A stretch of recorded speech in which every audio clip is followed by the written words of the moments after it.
Hey you guys, so God gave me a word today. I wanted to show my face because I don't know why.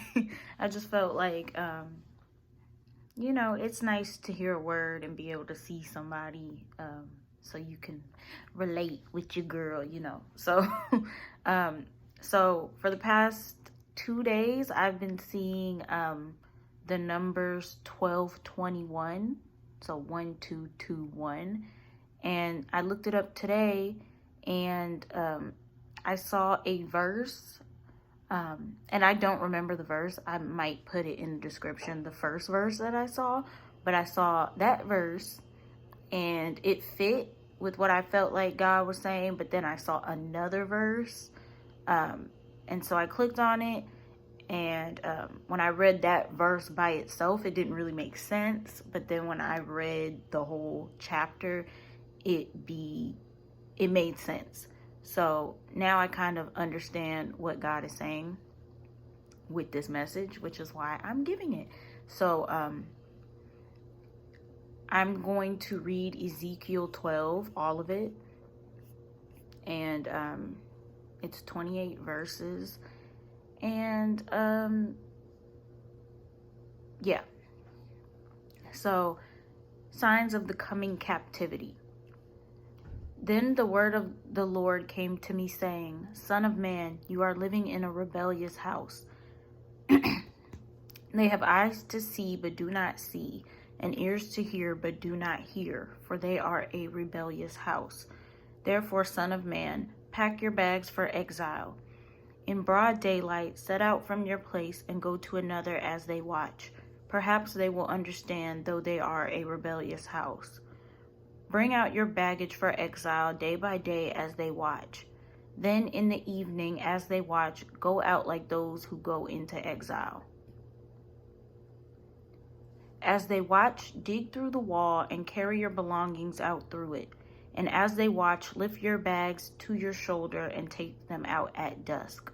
Cover your face so that you cannot see the land, for I have made you a sign to the house of Israel. So I did as I was commanded. I brought out my bags for exile day by day, and in the evening I dug through the wall by hand. I took my belongings out at dusk, carrying them on my shoulder as they watched. And in the morning the word of the Lord came to me, saying, Son of man, hasn't the rebellious house of Israel asked you, what are you doing? Tell them that this is what the Lord God says. This burden concerns the prince in Jerusalem and all the house of Israel who are there. You are to say, I am assigned to you. Just as it happened here, so will it be done to them. They will go into exile as captives, and at dusk the prince among them will lift his bags to his shoulder and go out. They will dig through the wall to bring him out. He will cover his face so he cannot see the land. But I will spread my net over him, and he will be caught in my snare. I will bring him to Babylon, the land of the Chaldeans, yet he will not see it, and there he will die. And I will scatter to every wind all the attendants around him and his troops, and I will draw a sword to chase after them. And they will know that I am the Lord, when I disperse them among the nations and scatter them throughout the countries. But I will spare a few of them from sword and famine and plague, so that in the nations to which they go, they can recount all their abominations. Then they will know that I am the Lord. But I will, I just read that. Moreover, the word of the Lord came to me, saying, Son of man, eat your bread with trembling, and drink your water with quivering and anxiety. Then tell the people of the land that this is what the Lord God says about those living in Jerusalem and in the land of Israel. They will eat their bread with anxiety and drink their water in dread, for their land will be stripped of everything in it because of the violence of all who dwell in it. The inhabited cities will be laid waste, and the land will become desolate. Then you will know that I am the Lord. The presumptuous proverb. Again, the word of the Lord came to me, saying, Son of man, what is this proverb that you have in the land of Israel? The days go by, and every vision fails. Therefore tell them that this is what the Lord God says. I will put an end to this proverb, and in Israel they will no longer recite it.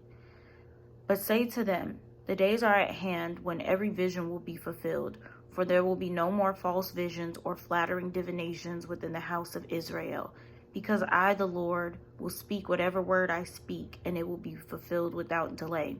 For in your days, O rebellious house, I will speak a message and bring it to pass, declares the Lord God. Furthermore, the word of the Lord came to me, saying, Son of man, take note that the house of Israel is saying, the vision that he sees is for many years from now. He prophesies about the distant future. Therefore, tell them that this is what the Lord God says. None of my words will be delayed any longer. The message I speak will be fulfilled, declares the Lord God. And then in the footnotes for verse 11, it says, literally, I am a sign to you, just as I have done. Some translators close the quotation at the end of the verse. So from what I was able to take from this, I'll just give you guys my perspective of what's being said. A lot of people have been waiting right now for vindication, the Lord's vindication, because a lot of his people have gone through trials and tribulations, whether it be with your family or with friends or through just persecution in general. So a lot of people right now are in a state of waiting for the Lord's vindication. And I believe that's the season that we're in right now. And then for the part that talks about the presumptuous proverb, I think, the days are at hand when every vision will be fulfilled. So a lot of people think that a lot of our enemies, people who consider themselves our enemies, I don't consider myself to have enemies, but people consider me their enemy, so call it what it is or whatever. But a lot of our enemies feel as though there's no punishment for the things that they're doing, and they don't believe in the visions that we have. They don't believe in what is being said. A lot of people just think they're going to get away with a lot of the deeds that they've done or continue to do. And this is kind of to say every vision will be fulfilled. So God is going to start making sure that not that he hasn't been making sure in the past, but it's going to be visible to those who oppose you that the things that they think aren't coming to pass, the things that they've been hearing and thinking doesn't apply to them, the things that they've been pushing to the side as they continue to dwell in wickedness are now going to come upon them. When they hear these words from the children of God, swiftly will these prophecies begin to come to pass. Swiftly will these visions that have been talked about come to pass. Swiftly that the things that are prophesied and the things that are envisioned, visions that people have, the true remnant of God has, it's going to start to come to pass, and it's not going to be in the distant future. So, that's all I really had to say. I can't really think of anything else to go with this. I just know God's been showing me this. And let me see I'm going to go back and find the other verse. Oh, okay. So the other verse that I saw in the New International Version was Romans 12:21 in the New International Version. And it says, do not be overcome by evil, but overcome evil with good. So, yes. That's all, you guys. Have a blessed day, Okay. Bye-bye.